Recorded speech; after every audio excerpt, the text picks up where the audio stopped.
bosomba babiete, tokende concerté, bokende concerté, pour défendre notre nation, pour l'amour du patrie. Troisième chose, à partir d'aujourd'hui que je vous parle, nous sommes le 29 janvier 2025. Concert mon côté écouté kako betama na libanda ya mboka aussi longtemps la guerre n'est pas finie dans notre plus beau pays, la République démocratique du Congo.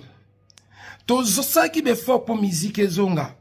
Mais tous les groupes des individus fugitifs, des associations de malfaiteurs à bande ou Ganza à Réunion, de mes collègues artistes et musiciens de la RDC, la qui sibiso ba mauvaise foi, na ba mauvaise exemplaire.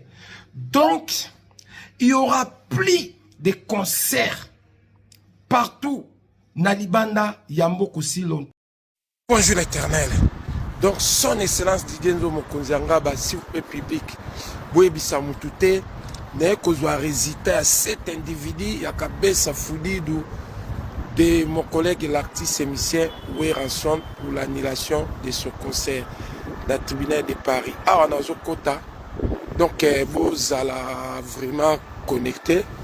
Toi, ça qui dit là l'Éternel, toi, ça qui dit là public. Merci, son excellence. Ah, dans un quota, vraiment dans le tribunal. Binomoko Bomona. La suite à suivre. Check. Donc, public, ça y est, on est dans le tribunal de Paris. Ça y est, vraiment. Tout est bon.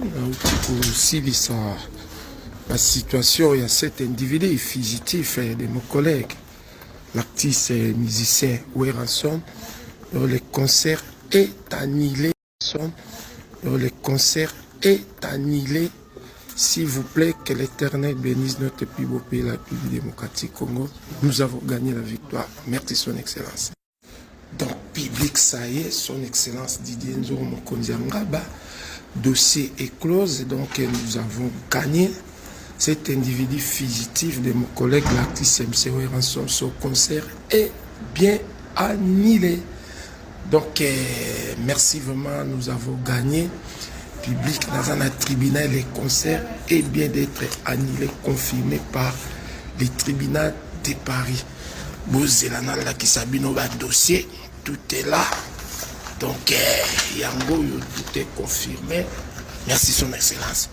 Bambila Bazoya.